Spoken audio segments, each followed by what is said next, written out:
Hey guys, so when it rains, it pours.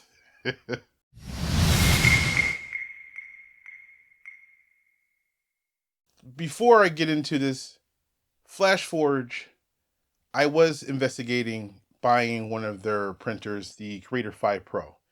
I know it's coming out soon. A lot of hype around the Creator 5 and the Creator 5 Pro, especially compared to the Snapmaker U1. So I was interested, but I started to dig deeper into the brand and saw previous reviews on their old hardware, their old printers, and how some people love them, some people hated them, but for 3D print farms like me, small ones, they were fantastic. I didn't want to get a single tool head multicolor system again. So when they announced their Creator 5 Pro and the Creator 5, I was kind of excited. Fast forward to the present, I now learn they have closed down their software.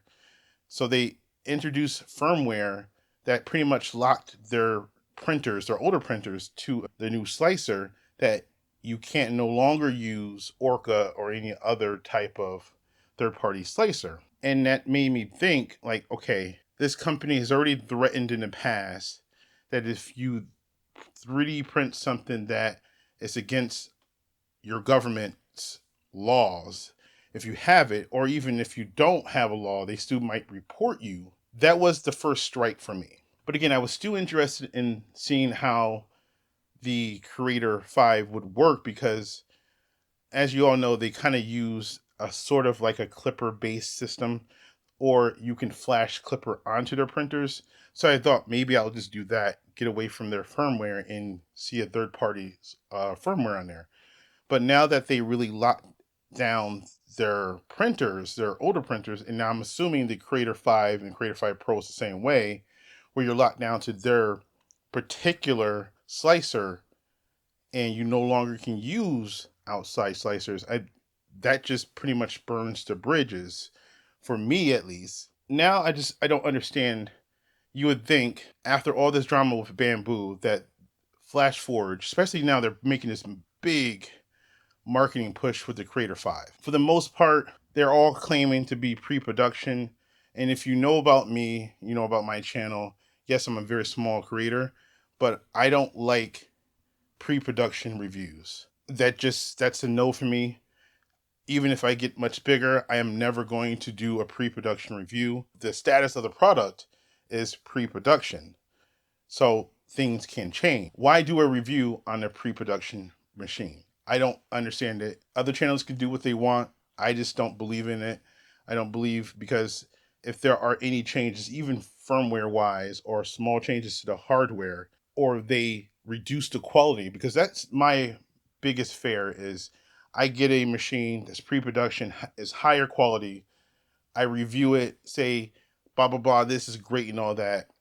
And then the final product is less than that. There's egg on my face for recommending this product being as a pre-production product to you, and the company gets free advertisement for something that was better, but they're not giving the core consumer the better product. You understand what I'm saying? So does it make sense with Flashforge and how they're proceeding now? They're just launching these two new printers, and now there's going to be this cloud over this company. And I'm not going to participate in buying their printers. Not only they had their past statement about reporting people, then backtracking on that, and now they're locking down their machines so you can only use their slicers, which now apparently has advertisement in it. I don't understand. Why can't we just use Orca?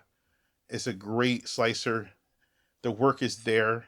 You don't need to do it. It's just, and this is not just to Flashforge. This is to a lot of companies. Thankfully, one of my favorite brands, even though they are full of jank, which is Soval, they normally just give you like 4 or 5 profiles and you have to figure everything out on your own. So you can use Orca to its fullest ability with Soval machines versus everyone else is just forking their own Orca slicer / bamboo slicer, and they just don't use the same features. They're not up to date. Anyway, back to Flashforge. They're now on my do not buy list. I don't care how good their products are, but if you're going to lock down your machine, and yes, I know Bamboo kind of does that. Now, they did change how they did things before. Yes, they allowed third party slicers, and then they backtracked, and now you have to go through authorization control and all that other stuff. But at least they announced and told you that they're going to screw you over, versus Flashforge secretly